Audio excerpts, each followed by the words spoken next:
Un dimanche tranquille, mon petit-fils s'assit à côté de moi sur le banc à bascule et prit ma main. Il prononça une phrase qui, en un souffle, réunit le passé et l'avenir et m'offrit un bateau de choix que je ne m'étais plus permis d'imaginer depuis des années.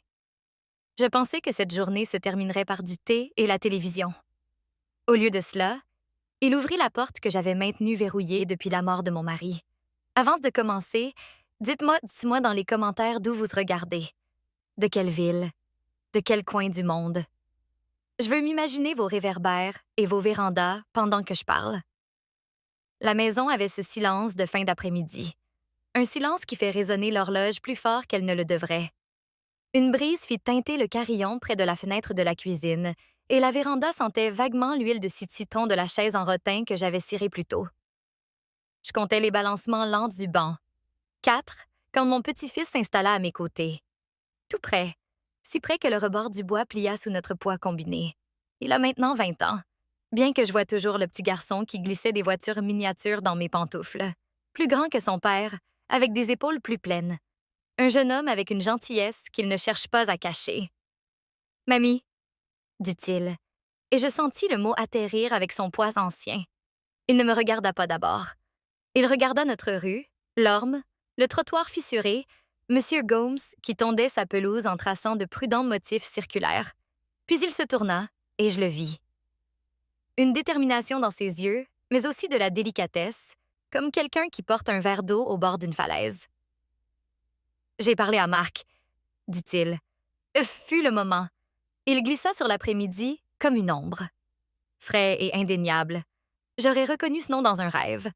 Marc, mon voisin, 2 maisons plus loin. Marc qui répare sa propre voiture et conserve des graines de jalapeno dans un pot scotché. Marc qui m'a aidé à réparer la gouttière après la tempête d'avril. Marc qui, 3 ans après la mort de mon mari, frappait à ma porte chaque dimanche avec un sac d'oranges parce qu'il ne savait pas quoi apporter d'autre et disait que les oranges ressemblaient à de petits garçons. Ce Marc-là. Ma voix se fêla légèrement. Que veux-tu dire par parler? Il déglutit. Je sais que tu ne parles pas beaucoup, mais... Eh bien, je l'ai trouvé dans le placard du couloir. Cette vieille boîte à chaussures, bleue, avec le ruban. Je cherchais l'album photo de la remise des diplômes de mon père. J'ai vu la boîte et j'ai lu les lettres. Je fermais les yeux. La véranda soudain trop lumineuse. Les lettres. J'avais presque oublié le poids du papier dans la main. Comment l'encre peut retenir la voix de quelqu'un bien après que sa gorge essaie de fatiguer? J'avais écrit à Marc dans les premiers mois après l'enterrement de mon mari, quand mon chagrin avait gonflé en quelque chose d'informe qui ne tenait pas dans le silence de la maison. Ce n'étaient pas des lettres d'amour. C'étaient des lettres de solitude. Je lui demandais des nouvelles des tomates qu'il tentait d'apprivoiser dans son sol sablonneux. Il me parlait de mes hortensias qui prospéraient et disait que j'aurais dû demander de l'aide. Quelque part entre les plantes de concombre et le bon moment pour tailler les rosiers, nous avions appris à connaître la carte de nos jours respectifs. Et puis, cette carte m'avait effrayée. Cela ressemblait à une trahison de réapparaître dans le monde, de rire d'une mauvaise blague, de considérer l'avenir comme autre chose qu'une pièce que je traverserais seule. Alors, j'avais replié les lettres dans la boîte et l'avais rangée derrière les jeux de société où la poussière a le droit de s'installer. Mon petit-fils serra ma main. Je suis désolée de les avoir lus sans demander, mais j'ai appris quelque chose sur toi que je ne savais pas. Et j'ai appris quelque chose sur Marc. Il t'aime, mamie. Il a voulu le dire, mais il s'est retenu chaque fois parce qu'il ne voulait pas te pousser avant que tu ne sois prête. Il ne me l'a jamais dit, chuchotai-je, bien que ses mots aient un goût de mensonge que même les carillons de la véranda pouvaient entendre. Il n'avait pas besoin de le dire. Ça se voit dans la façon dont il a attendu. Il prit une profonde inspiration, un souffle tremblant. Je l'ai rencontré la semaine dernière au café. Il a dit qu'il suivrait ton exemple. Mais mamie, je crois que tu suis depuis très longtemps l'exemple de ton chagrin et je pense qu'il s'est fatigué de conduire. Nous restâmes avec cette phrase. Plus loin dans la rue, un chien aboya 2 fois, d'un air à la fois ennuyé et plein d'espoir. Le ciel au-dessus de la cime de l'orme devenait d'un bleu si pâle qu'on avait envie d'un pull, même si l'air était calme. « Ce n'est pas simple », dis-je après un moment. « Rien de l'amour ou de l'ombre qu'il laisse n'est simple. » « Je sais, dit-il, et sa voix se fit plus douce. c'est pourquoi c'est ton choix. Mais j'ai une demande à te faire, et je vais la formuler avec précaution. Veux-tu que ce soir soit différent? Il y a une soirée dansante à la maison de quartier. Enfin, pas vraiment une soirée dansante. Ils appellent ça pas d'argent. C'est juste de la musique live. Un peu de swing. Oh, un peu de blues. Un peu de ce vieux Sam Cooke que tu aimes. Les gens sont surtout assis, certains se lèvent. Marc fait partie de l'équipe d'organisation. Il a réservé 2 places. Il a dit qu'il s'effacerait si tu venais et que tu voulais juste t'asseoir seul. Il m'a dit de te dire qu'il n'y a aucune pression, juste de la musique. Juste une salle avec un parquet qui se souvient des pas. Je le regardais avec cette lenteur que seule une grand-mère peut se permettre, avec toutes ces années alignées comme des pâtisseries pliées derrière l'instant. Il me demandait la permission de faire un pas en arrière vers une vie qui s'était éloignée. La permission est un mot que les gens utilisent pour d'autres types de moments. Mais je le sentais ici. L'accord mutuel et prudent pour franchir un seuil ensemble, sachant que cela pourrait être beau, maladroit ou les deux. Pourquoi est-ce que c'est important pour toi? Demandai-je doucement. Il sourit et je vis sa mère dans sa bouche. Ma fille qui travaille trop mais trouve encore le temps de m'appeler pour me parler de son basilic flétri. Parce que quand je suis assis à côté de tais-toi, ce n'est pas seulement comme avec une grand-mère. J'aime m'asseoir à côté de ce à quoi ressemble le courage. Et le courage mérite une bonne musique. Il hésita. Ses yeux retournèrent vers Las Verkslorm. Et je suis admise en master à Denver. Je déménage en août, si je règle les questions financières. Je veux partir en sachant que tu n'es pas assise dans cette maison à parler aux meubles parce que personne d'autre ne s'est présenté. Avec cela, tout changea à nouveau. Un nouvel avenir se tenait sur la véranda et s'éclaircissait la gorge. La fierté monta en moi comme du pain, délicieuse et presque douloureuse. Denver. Le mot contenait des montagnes. Oh, dis-je, parfois le plus petit mot doit faire le plus gros travail. Oh, mon cher. Il hocha la tête, une inclinaison rapide comme s'il avait dit la chose difficile pour laquelle il était venu. Et maintenant, nous pouvions respirer tous les deux. Je ne voulais pas l'utiliser comme une menace, ajouta-t-il. Je ne pars pas pour te forcer à quoi que ce soit. C'est juste...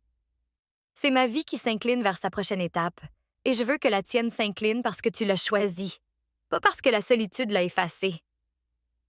Nous écoutâmes le quartier.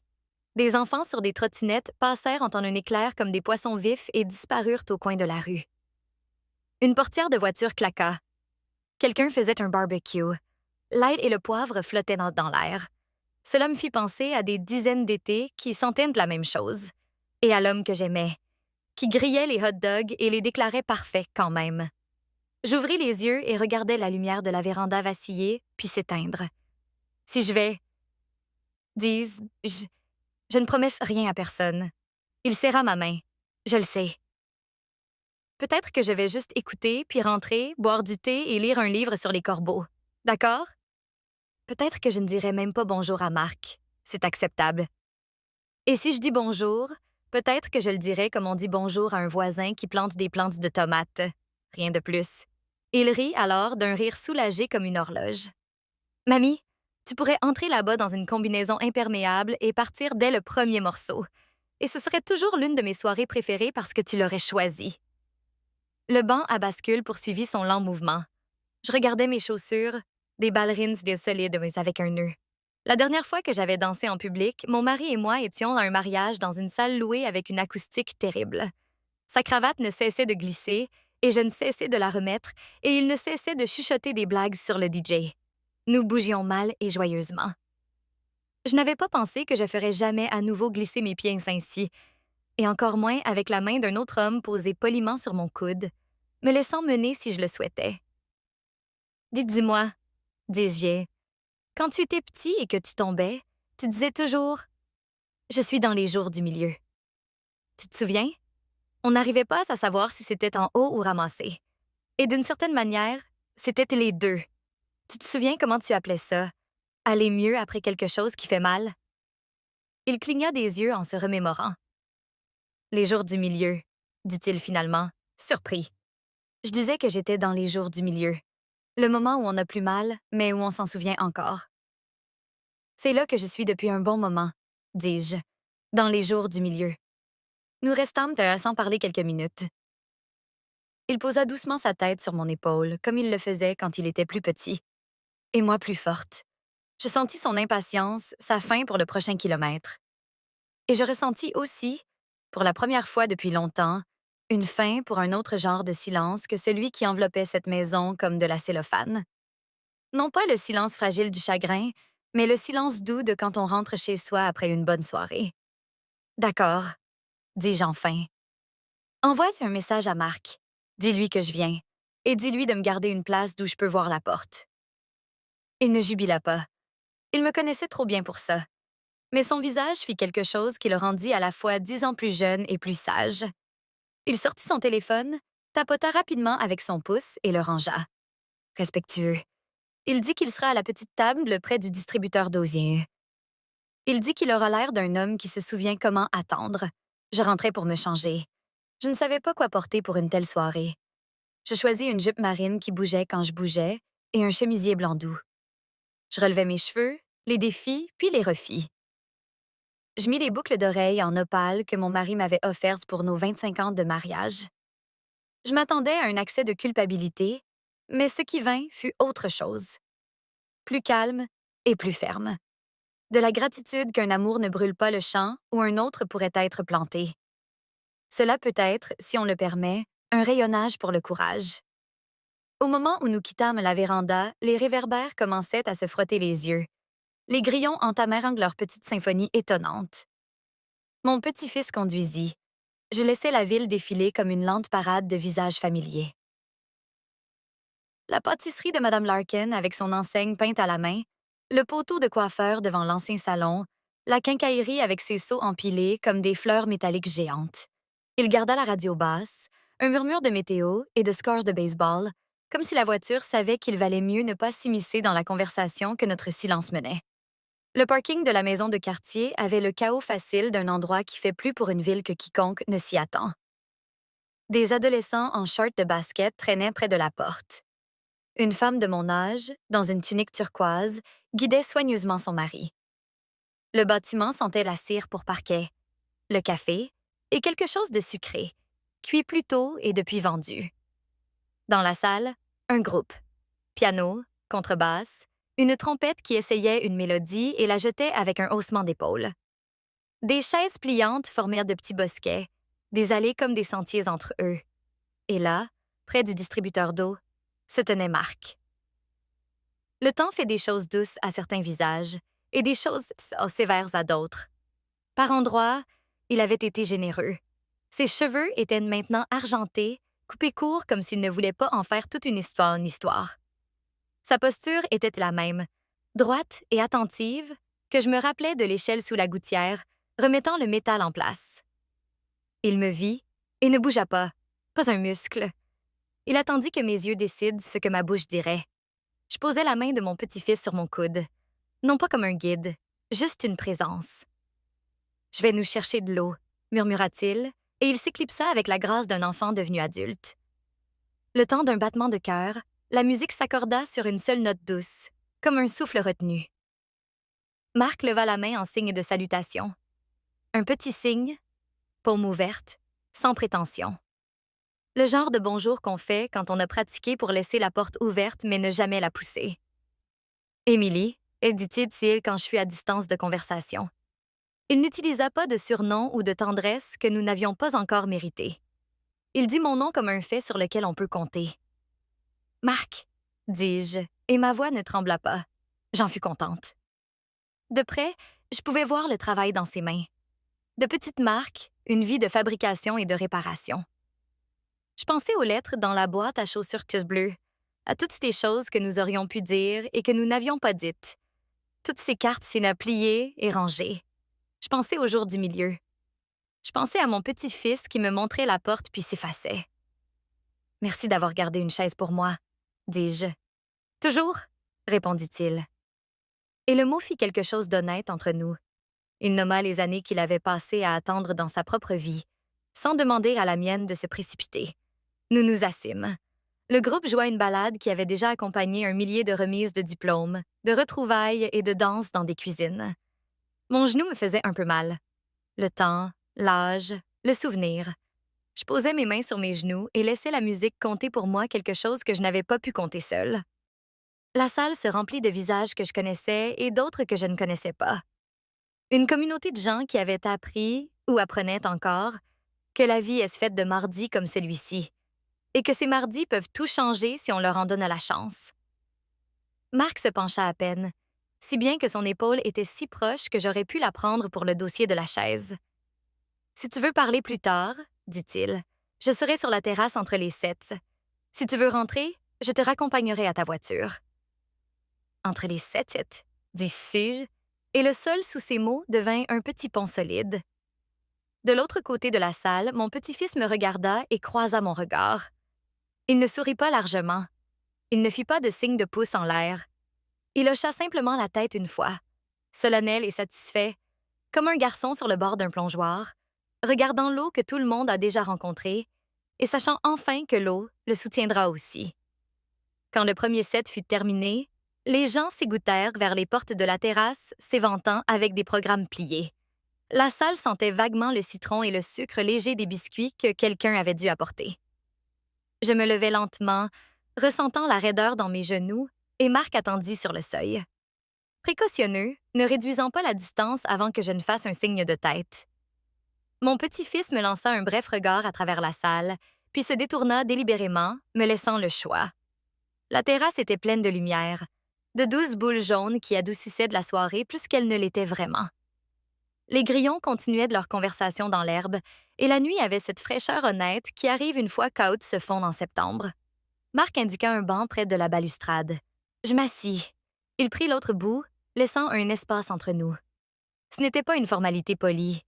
C'était du respect.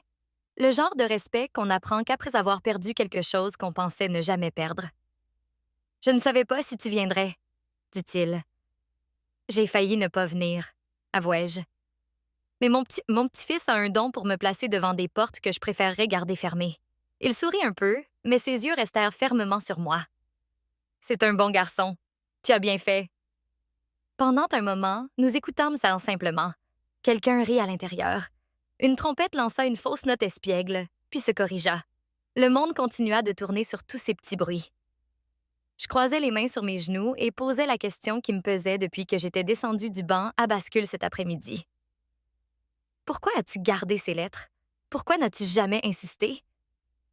Il regarda ses mains, puis le ciel. Parce que tu avais le droit à ton chagrin, Émilie. On a tous le droit à notre chagrin. Et parce que, quand on aime quelqu'un, parfois aimer, c'est être le gardien d'une possibilité, même si elle ne se réalise jamais. J'ai gardé les lettres parce qu'elles étaient un pont. Et un pont, même si on ne le traverse pas, mérite d'être entretenu. Les mots flottèrent entre nous, simples et vrais. Et alors, sans vraiment y penser, je dis « Je suis désolée de l'avoir fermé, ce pont. » Il tourna la tête vers moi, son visage paisible sous les lumières. « Tu ne l'as pas fermé. Tu as juste mis une barrière. Il y a une différence. Une barrière, on peut l'ouvrir quand on est prêt. » La musique reprit à l'intérieur, un air plus entraînant cette fois. Des rires fusèrent. On entendit le bruit des chaises qu'on repoussait. « Ils vont jouer un morceau pour danser bientôt, » dit Marc. Sa voix était neutre, offrant une information, rien de plus. Je regardais la porte ouverte, la lumière chaude qui en jaillissait, les silhouettes qui bougeaient à l'intérieur. Je pensais au parquet qui se souvenait des pas. Je pensais à mon petit-fils qui me regardait depuis l'autre côté de la salle, pas avec impatience, mais avec une foi tranquille. Je pensais au jour du milieu et au fait qu'il n'avait pas à être une destination finale. « Marc, » dis-je. Il se tourna vers moi, attentif. Je ne sais pas si je me souviens comment suivre. Il tendit lentement sa main, paume vers le haut, sur l'espace du banc entre nous. Une invitation, pas une prise. « On peut commencer par écouter le rythme, » dit-il. Et puis, on voit. Je posai ma main dans la sienne. Elle était chaude, ferme, marquée par la vie. Il ne la serra pas tout de suite. Il attendit que mes doigts se détendent, que ma paume s'ajuste à la sienne. Puis il se leva, doucement, et je me levai avec lui. Nous marchâmes jusqu'à la porte. À l'intérieur, la salle était maintenant pleine d'un doux mouvement. Des couples âgés se balançaient sur place, d'autres battaient la mesure en tapant du pied. Le pianiste joua une introduction reconnaissable, quelque chose de